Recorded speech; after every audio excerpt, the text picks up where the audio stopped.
प्रिय भक्तजनों, आज हम लोग माघ महात्म दूसरा अध्याय प्रारंभ करेंगे। अगर इस चैनल को प्रथम बार देखते हो तो इस चैनल को सब्सक्राइब करें, लाइक करें और सारे लोगों में शेयर करें। राजा के ऐसे वचन सुनकर तपस्वी कहने लगा कि हे राजन, भगवान सूर्य बहुत शीघ्र उदय होने वाले हैं, इसलिए यह समय हमारे लिए स्नान का है, कथा का नहीं। सो आप स्नान करके अपने घर को जाओ और अपने गुरु श्री वशिष्ठ जी से इस महात्म्य को सुनो।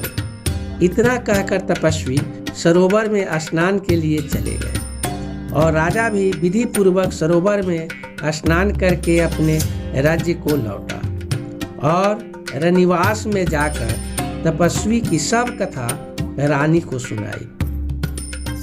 तब सूत जी कहने लगे कि महाराज, राजा ने अपने गुरु वशिष्ठ जी से क्या प्रश्न किया और उन्होंने क्या उत्तर दिया, सो कहिए। व्यास जी कहने लगे, हे सूत जी, राजा दिलीप ने रात्रि को सुख से सोकर प्रातः समय ही अपने गुरु वशिष्ठ जी के पास जाकर उनके चरणों को छूकर प्रणाम करके तपस्वी के बताए हुए प्रश्नों को अति नम्रता से पूछा कि गुरुजी, आपने आचार, दंड, नीति, राज्य, धर्म तथा चारों वर्णों के चारों आश्रमों की क्रियाओं, दान और उनके विधान, यज्ञ और उनकी विधियां, व्रत, उनकी प्रतिष्ठा तथा भगवान विष्णु की आराधना अनेक प्रकार से तथा विस्तार पूर्वक मुझको बतलाइए। मैं आपसे माघ मास के स्नान के महात्म्य को सुनना चाहता हूँ। सो हे तपोधन, नियम पूर्वक इसकी विधि समझाइए। गुरु वशिष्ठ जी कहने लगे कि हे राजन, तुमने दोनों लोकों के कल्याणकारी, वनवासी तथा गृहस्थियों के अंतकरण को पवित्र करने वाले माघ मास के स्नान का बहुत सुंदर प्रश्न पूछा है। मकर राशि के सूर्य के आने पर माघ मास में स्नान का फल गौ, भूमि, तिल, वस्त्र, स्वर्ण, अन्न, घोड़ा आदि दाने तथा चंद्रायन और ब्रह्मा कुर्च व्रत आदि से भी अधिक होता है। वैशाख तथा कार्तिक में जप, दान, तप और यज्ञ बहुत फल देने वाले, परंतु माघ मास में इनका फल बहुत ही अधिक होता है। माघ में स्नान करने वाला पुरुष राजा और मुक्ति के मार्ग को जानने वाला होता है। दिव्य दृष्टि वाले महात्माओं ने कहा है कि जो मनुष्य माघ मास में भगवान के नियम पूर्वक माघ मास में स्नान करता है, वह अंत फल वाला होता है। उसको शरीर की शुद्धि, प्रीति, ऐश्वर्य तथा चारों प्रकार के फलों की प्राप्ति होती है। अदिति ने 12 वर्ष तक मकर संक्रांति में अन्न त्याग कर स्नान किया। इससे तीनों लोगों को उज्जवल करने वाले 12 पुत्र उत्पन्न हुए। माघ में स्नान करने से ही रोहिणी, सुभगा, अरुधंती दानशीलता हुई और इंद्राणी के समान रूपवती होकर प्रसिद्ध हुई। जो माघ मास में स्नान करते हैं तथा देवताओं के पूजन में तत्पर रहते हैं, उनको सुंदर स्थान, हाथी और घोड़ों की सवारी तथा दान को द्रव्य प्राप्त होता है। अतिथियों से उनका घर भरा रहता है और उनके घर में सदा वेद ध्वनि होती रहती है। वह मनुष्य धन्य है जो माघ मास में स्नान करते हैं, दान देते हैं तथा व्रत और नियमों का पालन करते हैं और दूसरों के पुण्यों के छीन होने से मनुष्य स्वर्ग से वापिस आ जाता है। परंतु जो मनुष्य माघ मास में स्नान करता है, वह कभी स्वर्ग से वापिस नहीं आता।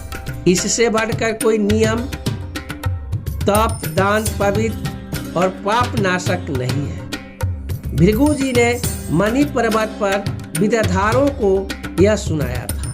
तब राजा ने कहा कि ब्राह्मण भृगु ऋषि ने कब मणि पर्वत पर विद्याधारों को उपदेश दिया था, सो बताइए। तब ऋषि जी कहने लगे कि राजन, एक समय 12 वर्ष तक वर्षा न होने के कारण, सब प्रजा छीन होने के कारण संसार में बड़ी उद्विग्नता फैल गई। हिमाचल और विंध्याचल पर्वत के मध्य का देश निर्जन होने के कारण श्राद्ध, तप तथा स्वाध्याय सब कुछ छूट गए। सारा लोक विपत्तियों में फंसकर प्रजाहीन हो गया। सारा भूमंडल फल और अन्न से रहित हो गया। तब विंध्याचल से नीचे बहती हुई नदी के सुंदर वृक्षों से आच्छादित अपने आश्रम से निकलकर श्री भृगु ऋषि अपने शिष्यों सहित हिमालय पर्वत पर गए। इस पर्वत की चोटी नीली और नीचे का हिस्सा सुनहरी होने से सारा पर्वत पीताम्बरधारी श्री भगवान के सदृश लगता था।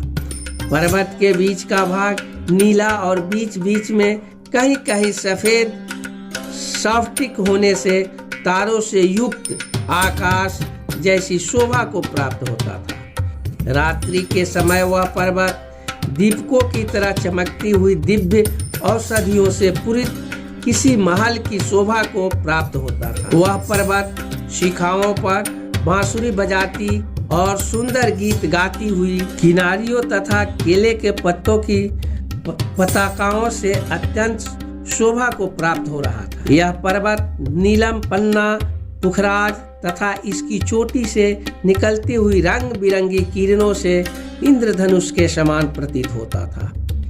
स्वर्ण आदि सब धातुओं से तथा चमकते हुए रत्नों से चारों ओर फैली हुई अग्नि ज्वाला के समान शोभामान था। इसकी कंदराओं में काम पीड़ित विद्याधारी अपने पतियों के साथ आकर रमन करती है और गुफाओं में ऐसे ऋषि मुनि जिन्होंने संसार के सब कलेशों को जीत लिया है, रात दिन ब्रह्म का ध्यान करते हैं और कई एक हाथ में रुद्राक्ष की माला लिए हुए शिव की आराधना में लगे हुए हैं। पर्वत के नीचे भागों में जंगली हाथी अपने बच्चों के साथ खेल रहे हैं तथा कस्तूरी वाले रंग बिरंगे मृगों के झुंड इधर उधर भाग रहे हैं। यह पर्वत सदा राजहंस तथा मोरों से भरा रहता है, इसी कारण इसको हेमकुंड कहते हैं। यहाँ पर सदैव ही देवता और अप्सरा निवास करते हैं। तीसरा अध्याय दूसरे दिन प्रारंभ किया जाएगा। अगर यह वीडियो आप लोगों को पसंद आया हो तो इस चैनल को सब्सक्राइब करें, लाइक करें और सारे लोगों में शेयर करें।